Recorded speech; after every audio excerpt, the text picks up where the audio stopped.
प्रिय विद्यार्थियों, आज के इस वीडियो में हम भारत में राष्ट्रपति की शपथ कौन दिलाता है, क्या शपथ लेता है और राष्ट्रपति की शक्तियों के संबंध में चर्चा करेंगे। राष्ट्रपति के शपथ के संबंध में भारतीय संविधान में उल्लेख है कि राष्ट्रपति को शपथ दिलाने का कार्य सर्वोच्च न्यायालय के मुख्य न्यायाधीश का दायित्व माना गया। तो सर्वोच्च न्यायालय का मुख्य न्यायाधीश स्वयं या वरिष्ठतम न्यायाधीश के माध्यम से राष्ट्रपति को शपथ दी जाती है, अर्थात राष्ट्रपति जो शपथ लेता है इनके समक्ष शपथ ग्रहण करता है। शपथ में चार चीजें महत्वपूर्ण है, या तो वो ईश्वर के नाम पर शपथ लेता है या सत्य निष्ठा की प्रतिज्ञा करता है। सत्य निष्ठा की प्रतिज्ञा करता है राष्ट्रपति पद का प्रत्याशी जो चुन लिया जाता है, चुनाव में निर्वाचित होता है, या ईश्वर के नाम से शपथ ले सकता है, ये उसके ऊपर निर्भर करता है। और वो कहता है तीन चार चीजें इस शपथ में महत्वपूर्ण होती है। एक तो ये कि वो संविधान अर्थात जिस संविधान की वो शपथ ले रहा है, जिस चीज की शपथ ले रहा है, जिस संविधान के आधार पर वो राष्ट्रपति बनता है उस संविधान और वो विधि जो संवैधानिक विधि है उस विधि की परिरक्षण का कार्य करेगा, अर्थात उसका संरक्षण करेगा, परिरक्षण करेगा, सुरक्षा करेगा, संरक्षण करेगा। और भारत की जनता की सेवा की शपथ लेता है कि मैं भारत की जनता की सेवा करूंगा और जनता के कल्याण में निरत रहूंगा। प्रतिदिन मैं जनता के कल्याण के कार्यों में लगा रहूंगा। इसलिए मैं जो प्रत्याशी है वो अपना नाम बोलता है कि मैं ईश्वर के नाम पर या सत्य निष्ठा से ये शपथ ग्रहण करता हूँ कि राष्ट्रपति पद के जो संविधान द्वारा निर्धारित दायित्व है जो उसके अनुसार कार्य करूंगा और जो संविधान और विधि के परिरक्षण, संरक्षण और भारत की जनता की सेवा और कल्याण में निरत रहूंगा। तो इसका मतलब क्या है कि जो शपथ लेता है वो चार बातें महत्वपूर्ण है। एक और तो वो संविधान से प्रतिबंधित है, अर्थात संविधान का उल्लंघन नहीं कर सकता, संविधान के अनुसार कार्य करेगा।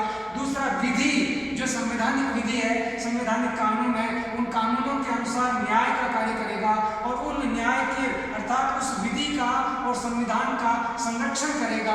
अगर कोई उसे विरुद्ध करता है या उसे कोई नष्ट करने का प्रयास करता है तो उसके विरुद्ध कार्रवाई का उसे अधिकार है, अर्थात वो उसके संरक्षण में रत रहेगा। और संरक्षण क्या है? जनता, देश की जनता का वो प्रतिनिधि है, इसलिए जनता की सेवा उसका कार्य होगा, उसका दायित्व होगा और सदैव जन कल्याण का उसका कार्य होगा। इसका मतलब राष्ट्रपति निस्वार्थ होगा, राष्ट्रपति जनता की सेवा के लिए होगा और राष्ट्रपति संविधान और विधि के अनुरूप कार्य करेगा। ये एक शपथ राष्ट्रपति द्वारा ली जाती है और ये शपथ ही जो है वो सर्वोच्च न्यायालय का न्यायाधीश अर्थात न्यायपालिका द्वारा उसे संविधान की शपथ दिलाई जाती है। अब हम राष्ट्रपति की शक्तियों की चर्चा करेंगे। यहाँ भारत में जो राष्ट्रपति है उसके सामने दो प्रकार की परिस्थितियां देश में व्याप्त रहती है। जब हमने राष्ट्रपति के बारे में अध्ययन किया था तभी हमने कहा था कि राष्ट्रपति भारत का जो है ब्रिटेन के राजा के समकक्ष शक्तियां रखता है। दूसरी ओर हमने कहा था कि दूसरी ओर अमेरिका के राष्ट्रपति जितनी शक्तियां नहीं रखता है, परंतु राजा से अधिक और अमेरिका के राष्ट्रपति से कम शक्तियां रखता है। तो इसका मतलब जो देश की समय, काल और परिस्थिति है उसके साथ संविधान क्या कहता है उसके अनुसार राष्ट्रपति की शक्तियां कार्य करती है। सामान्य काल, जब देश में शांति काल रहता है, सामान्य काल रहता है जैसे अभी चल रहा है, उस समय उसकी शक्तियां जो है वो मात्र संवैधानिक प्रधान की भूमिका की रहती है, एक प्रतीकात्मक अध्यक्ष की भूमिका की रहती है, एक नाम मात्र की भूमिका की रहती है। इसलिए शांति काल में राष्ट्रपति कार्यपालिका के सहयोग से सारे कार्य संपादित करता है। भारत के संविधान के अनुच्छेद 52 और 53 में साफ उल्लेख है, 52 में साफ उल्लेख आ गया है राष्ट्रपति कार्यपालिका का प्रधान होगा और अपने जो मंत्रिमंडल होगा उसके या अधिकारियों के सहयोग से कार्यों का संपादन करेगा। इसका मतलब राष्ट्रपति का सामान्य काल में कार्यपालिका प्रधान होता है और कार्यपालिका प्रधान होने के नाते वो कार्यपालिका की सारी शक्तियां राष्ट्रपति में निहित होती है। तो कार्यपालिका की शक्तियां क्या है? सबसे पहले राष्ट्रपति के पास कार्यपालिका की शक्ति आती है प्रधानमंत्री और उसके मंत्रिमंडल को शपथ दिलाने का अर्थात नियुक्त करने का कार्य भी करता है। तो राष्ट्रपति पहली बार नियुक्ति जो करता है, जो भी देश की जनता है उसने संसद में जिस दल को बहुमत दिया है उस दल के प्रधान को बुला करके वो प्रधानमंत्री की जो दल निश्चित करता है कि हमारा ये नेता रहेगा, उसको वो मंत्रिमंडल बनाने के लिए आमंत्रित करता है। सबसे पहले वो प्रधानमंत्री को शपथ दिलाता है और प्रधानमंत्री के सहयोग और सलाह से अन्य मंत्रियों को शपथ दिलाने का कार्य करता है। तो एक ओर वो शपथ भी दिला रहा है, दूसरी ओर उन्हें नियुक्त भी कर रहा है। तो नियुक्ति संबंधी कार्य राष्ट्रपति का कार्यपालिका संबंधी कार्य। अब केवल मात्र मंत्रिमंडल और प्रधानमंत्री की नियुक्ति नहीं करता, अन्य महत्वपूर्ण नियुक्तियां भी राष्ट्रपति के द्वारा की जाती है, जैसे महालेखा परीक्षक की नियुक्ति, जैसे राष्ट्रपति के द्वारा न्यायपालिका के न्यायाधीशों के लिए वारंट जारी करना, राज्यों में राज्यपाल की नियुक्ति, विदेश में उच्चायुक्त या राजदूतों की नियुक्ति। इस प्रकार से राष्ट्रपति संघीय विश्वविद्यालयों के वाइस चांसलर की नियुक्ति, इस प्रकार का कार्य राष्ट्रपति विभिन्न प्रकार की तीनों सेनाओं के सेनाध्यक्ष, जल थल और नभ के जो अध्यक्ष हैं, सेनाध्यक्ष है, सेनापति है, उनकी नियुक्ति करने का काम करता है। तो सभी प्रकार की देश में जितनी भी महत्वपूर्ण नियुक्तियां की जाती है संघीय कानून के तहत, उन सब की नियुक्तियां करने का काम राष्ट्रपति के हस्ताक्षर से होता है, अर्थात राष्ट्रपति द्वारा कार्यपालिका प्रधान के रूप में नियुक्ति का कार्य करता है। दूसरी ओर उसकी कार्यपालिका शक्ति की अगर हम बात करें तो केंद्र शासित देश, भारत में दो प्रकार के क्षेत्र हैं, एक राज्य है और दूसरे केंद्र प्रशासित क्षेत्र। राज्य में राज्यों की विधानसभा होती है और केंद्र प्रशासित क्षेत्र में वहां की परिषद होती है। तो केंद्र प्रशासित प्रदेश और राज्य के अंदर राज्यों की विधानसभा, ये दोनों शासन चलाती है। तो केंद्र प्रशासित प्रदेश का सीधा शासन राष्ट्रपति के अधिकार क्षेत्र में आता है, इसलिए राष्ट्रपति केंद्र का प्रशासनिक अधिकारी होने के नाते वहां के राज्यपाल जिसे कहते हैं उसकी नियुक्ति का उपराज्यपाल की नियुक्ति का कार्य भी करता है और प्रशासन को सीधा देखता है। इवन देन जो ट्राइबल्स है, SC ST के लोग हैं या वहां के कोई विशेष प्रावधान है, उन प्रावधानों के संबंध में सीधी जानकारी देने का, सीधे प्रशासनिक वार्ता का कार्य भी राष्ट्रपति के द्वारा किया जाता है। इसके साथ भारतीय संविधान का अनुच्छेद 78 ये कहता है कि राष्ट्रपति जिस मंत्रिमंडल की नियुक्ति करता है, जिसकी सलाह से शासन करता है, मंत्रिमंडल द्वारा लिए गए सभी निर्णय और किए जाने वाले कार्यों की समय समय पर सूचना और जानकारियां राष्ट्रपति प्राप्त करता है। इवन देन प्रधानमंत्री अगर विदेशों में भी जाकर आता है, अन्य संधियां और समझौतों की बात करता है, उन सबकी जानकारी प्रधानमंत्री राष्ट्रपति को देता है। तो राष्ट्रपति का ये दायित्व है, राष्ट्रपति की ये शक्ति है कि वो देश की संसद के अर्थात लोकसभा के प्रतिनिधि प्रधानमंत्री और मंत्रिमंडल द्वारा होने वाले निर्णयों की जानकारी प्राप्त कर सकता है। संसद में जो कार्रवाइयां चल रही है, सांसद जो है उनके बारे में जानकारियां प्राप्त कर सकता है और ये जानकारी देने के लिए प्रधानमंत्री आवश्यक रूप से बाध्य है, क्योंकि राष्ट्रपति स्वयं मंत्रिमंडल की नियुक्ति करता है। तो नियुक्ता को जब वो पूछे तो उसे बताना आवश्यक होता है। राष्ट्रपति इसके दिशा निर्देश भी दे सकता है, उन्हें नियुक्त भी कर सकता है।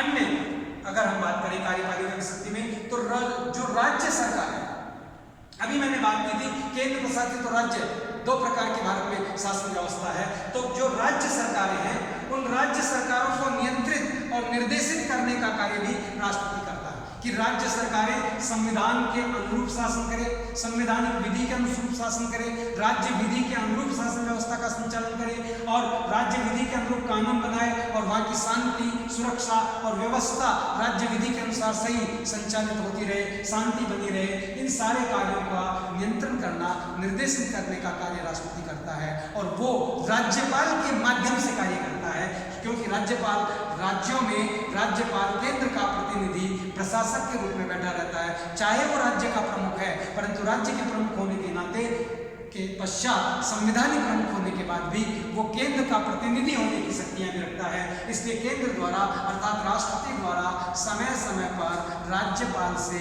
सभी प्रकार की सूचनाएं प्राप्त की जाती रहती है और उन सूचनाओं के आधार पर वो राज्यों को दिशा निर्देश दे सकता है कि ये किया जाना चाहिए, इस प्रकार की योजनाएं प्लानिंग की जानी चाहिए। ये सारे कार्य राष्ट्रपति जो है कार्यपालिका प्रमुख के नाते करता है। कार्य प्रमुख के नाते दो कार्य उसके और महत्वपूर्ण रह जाते हैं। एक तो तीनों सेनाओं के जो सेनाध्यक्ष हैं, जिसे हम थल सेना, नभ सेना और वायु सेना, उनके अध्यक्षों, उनके जो सेनापतियों से नियुक्त करता है। तो ये तीनों सेनाओं के सेनापतियों का सेनापति है राष्ट्रपति। इसलिए राष्ट्रपति के पास सशस्त्र जो सेनाएं हैं उन सेनाओं के बारे में निर्णय लेने की शक्ति भी उसके पास है कि युद्ध कब जारी करना है, किस प्रकार से युद्ध बंद करना है।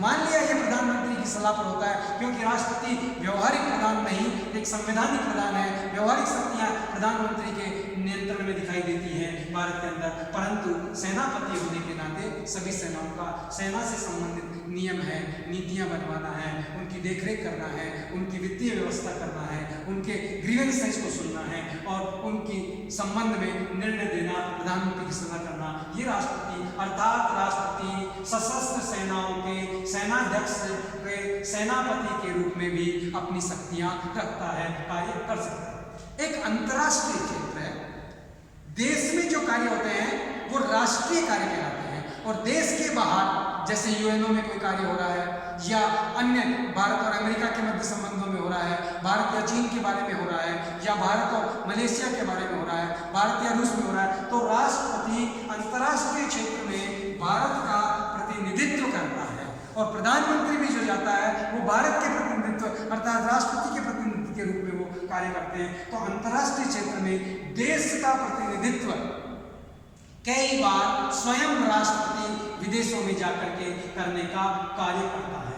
तो शांति काल में भारत के राष्ट्रपति के पास मुख्यतः 3 प्रकार की शक्तियां हैं। एक कार्यपालिका प्रधान के रूप में शक्ति जो संविधान का अनुच्छेद 53 और 52 उन्हें देता है। दूसरी व्यवस्थापिका संबंधी जो संसद का सत्र को बुलाना है, आहूत करना है, बैठकें करना है, संयुक्त अधिवेशन करना है। तो व्यवस्थापिका अर्थात कानून निर्माण संबंधी शक्ति, कार्यपालिका संबंधी शक्ति। तो व्यवस्थापिका जिससे कानून निर्माण की बात करते हैं, व्यवस्थापिका संबंधी संविधान में अनुच्छेद 79 के द्वारा राष्ट्रपति को यह शक्ति प्रदान की गई है कि वो व्यवस्था प्रधान होने के नाते, व्यवस्थापिका का सर्वोच्च होने के नाते व्यवस्था संबंधी कार्य भी करेगा जो प्रधानमंत्री और मंत्रिमंडल के माध्यम से करता है। ऐसी न्यायपालिका क्षमादान की शक्ति भी भारतीय संविधान में राष्ट्रपति को प्रदान की गई है, जो भारतीय संविधान के अनुच्छेद 72 के द्वारा राष्ट्रपति के पास है कि सभी प्रकार अर्थात सर्वोच्च न्यायालय के निर्णय के पश्चात भी राष्ट्रपति किसी व्यक्ति को सजा को माफ कर सकता है। ये क्षमादान की शक्ति है। इसलिए सर्वोच्च जो है न्यायिक अधिकारों के ऊपर एक क्षमादान का कार्य करने का अधिकार भी राष्ट्रपति को दिखाई देता है। और शांति काल में राष्ट्रपति ये प्रधानमंत्री और मंत्रिमंडल के सहयोग से इन संपूर्ण शक्तियों का प्रयोग करता है। नेक्स्ट वीडियो में हम व्यवस्थापिका और न्यायपालिका संबंधी शक्तियों की बात करेंगे। दूसरी आपातकाल। देखिए 2 प्रकार की स्थितियां हुई, एक तो देश में शांति काल चलता है, एक देश में आपदा आ जाती है। आपातकाल स्थिति कहते हैं जिसको, आपत्ति आ जाना या राष्ट्र पर कोई मुसीबत आ जाना, जैसे राष्ट्र के ऊपर दूसरे राष्ट्र के द्वारा आक्रमण हो जाता है, युद्ध चढ़ जाता है, जैसे भारत और पाकिस्तान युद्ध है, भारत और चीन युद्ध हुआ है। तो ये राष्ट्रीय संकट है, राष्ट्रीय आपदा है। ये भारतीय संविधान के अनुच्छेद 352 के तहत राष्ट्रीय संकट में राष्ट्रपति इस राष्ट्र का प्रतिनिधित्व करता है और राष्ट्रपति ही इस शक्ति के द्वारा राष्ट्र को सुरक्षा करने का, राष्ट्र की रक्षा करने का और राष्ट्र को अखंड रखने का कार्य, इमरजेंसी लगाने के पावर्स 352 के तहत राष्ट्रपति को दिए गए हैं। ऐसे राज्यों में अगर संवैधानिक शासन सही नहीं चलता है, राज्यों में पार्टीज के पास बहुमत नहीं रह पाता है और एक विधि के अनुसार शासन नहीं चलता है, तो राज्य के अंदर उपस्थित होने वाले आपातकाल को भी राष्ट्रपति लगा करके राज्यपाल के माध्यम से 356 अनुच्छेद के द्वारा राज्य को दिशा निर्देश, नियंत्रण, विकास, राज्य में शांति और सुरक्षा व्यवस्था कायम करने का कार्य करता है। इसी प्रकार अगर देश में वित्तीय संकट उपस्थित हो जाता है, देश की आर्थिक स्थिति खराब हो जाती है, तो ऐसी स्थिति में आर्थिक स्थिति को सुदृढ़ करने के लिए, राष्ट्रीय मुद्रा के प्रति जन विश्वास क्रिएट करने के लिए, राष्ट्रीय मौद्रिक नीति को नियंत्रित करने के लिए, सरकारी कर्मचारियों के वेतन में कटौती या अन्य विभिन्न प्रकार के उपाय अपनाते हुए राष्ट्र को एक वित्तीय संकट से उभारने के लिए भारतीय संविधान के अनुच्छेद 360 के द्वारा राष्ट्रपति को वित्तीय आपातकाल के अधिकार दिए गए हैं। इस प्रकार से 3 प्रकार की स्थितियों में राष्ट्रपति, जैसे राष्ट्रीय संकट है, संवैधानिक संकट है और वित्तीय संकट है, इनमें संकटकालीन प्रावधान शक्तियों का प्रयोग करता है। तो भारत का राष्ट्रपति मुख्यतः शांति काल में तो जो है व्यवस्थापिका, कार्यपालिका और न्यायपालिका की शक्ति का प्रधान के रूप में कार्य करता है, और आपातकाल में वो राष्ट्रीय संकट, संवैधानिक संकट और वित्तीय संकट के रूप में कार्य करता है। तो शांति अर्थात सामान्य शक्ति और आपातकालीन शक्ति, दो भागों में अध्ययन के रूप से हमने इसे बांटा है कि राष्ट्रपति के पास दो शक्तियां हैं, सामान्य और आपातकालीन। सामान्यकालीन शक्तियों में कार्यपालिका, व्यवस्थापिका और न्यायपालिका की शक्तियां आती है, और आपातकालीन में जो है राष्ट्रीय आपात, राज्य आपात और वित्तीय आपात की शक्तियां आती है। अब हम इसकी व्यवस्थापिका और न्यायपालिका संबंधी शक्ति नेक्स्ट वीडियो में अध्ययन करेंगे। धन्यवाद। मैं समझता हूँ आपको इससे अवश्य लाभ होगा, और आप इसके साथ साथ किताबों में भी डिटेल अध्ययन करने का कष्ट करें। पुनः धन्यवाद।